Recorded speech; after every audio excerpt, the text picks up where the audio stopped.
just surmise.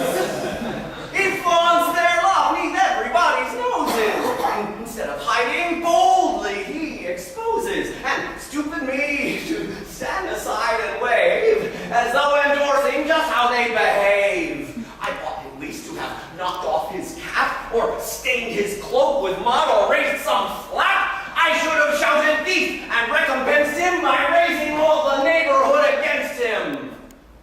For me to take this all without a fight is reckoning my honor all too slight. What sort of man does not respond? What rube would stand aside, inert, an idle boob? I'll chase him down, I'll challenge, take him on. The man shall never see another dawn. I'll show it's wrong to cuckold on some whim a man who never did a thing to him. Well, not so fast. Ought I be boldly swearing? The fellow has a rather brutish bearing, and he might think to vent his angry wrath not only on my fore, but also aft. I am a peaceful man down at the core, and don't go around provoking any war. The virtuous will turn the other cheek to men who are not peaceable and meek. And yet, my honor sees this provocation and dictates that I take retaliation. Well done, good honor! Man your rightful station!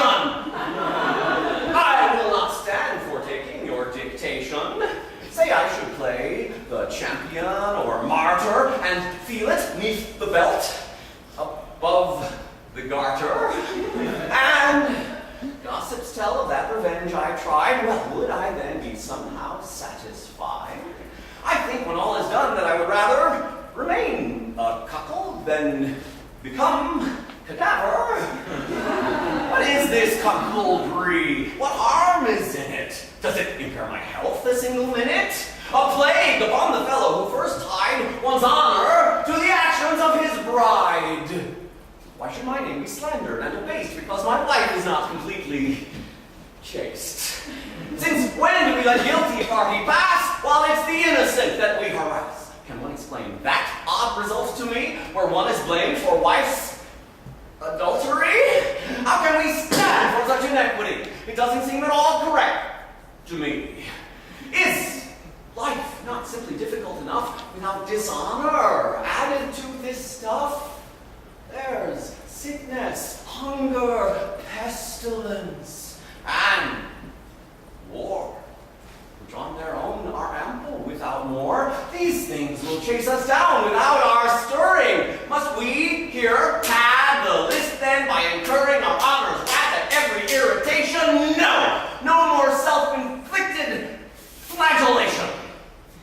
As it's my wife who has performed this vice, I'll let her suffer here and do not think twice. If nothing else, it soothes me yet to know the status that it gives me is quite quo. And wiser men than I know to keep quiet instead of drawing notice, raising riot. I'll smile, be more friendly and convivial, and not get tangled in things quite so trivial. Perhaps the rest may laugh and talk about me, but they laugh more with some sword sticking out me. And yet, I feel a responsibility to give some nod to my nobility. For heaven frowns on such appropriation. It's not a Christian form of recreation.